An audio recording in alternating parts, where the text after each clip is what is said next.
You believe in evolution? Of course I do, yes. The scientific method must be observable and repeatable.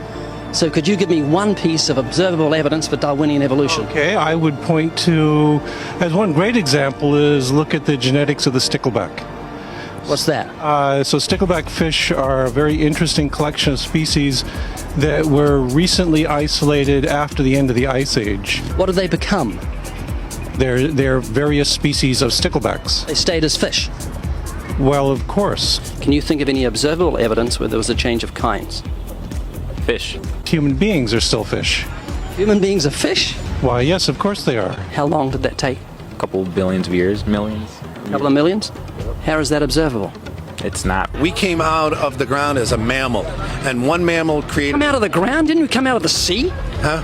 Well, initially in the beginning, we came out of the ground and the sea after the great destruction of the... So did we have lungs or gills when we came out of the sea? You want to know something? Those that were in the sea, I guess, had gills, and those that were on land had lungs. Who knows that we came out of the sea or we evolved from mammals? So you don't know? Huh? Of course I don't know. I'm accepting that they did their science correctly. Could you give me an example of Darwinian evolution, not adaptation or speciation, but a change of kinds? These are changes of kinds. They're still fish.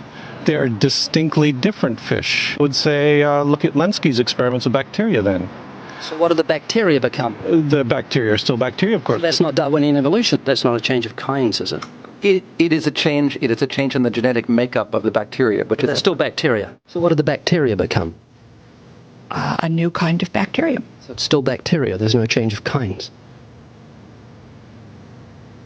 To summarize, the observable evidence that you give me for Darwinian evolution is bacteria becoming bacteria. No, it is bacteria acquiring new metabolic capabilities.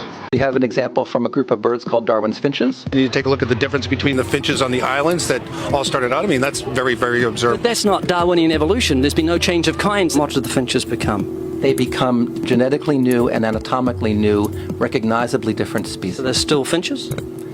Well, of course they're still finches, yes. There's no change of kind. Little birds that he had observed that What did they become? their beak shapes. They're still birds. Yes. 3 finches that turn into different types of birds based They're on still finches. Well, for example, Darwin and his study on evolution of the birds on the island that he went on to Their there. beaks changed? Their beaks. They're still birds. There's no change of kinds. That's within the It's kind. evolution on the beaks. So that's called adaptation. It's not Darwinian evolution. There's no change of kinds.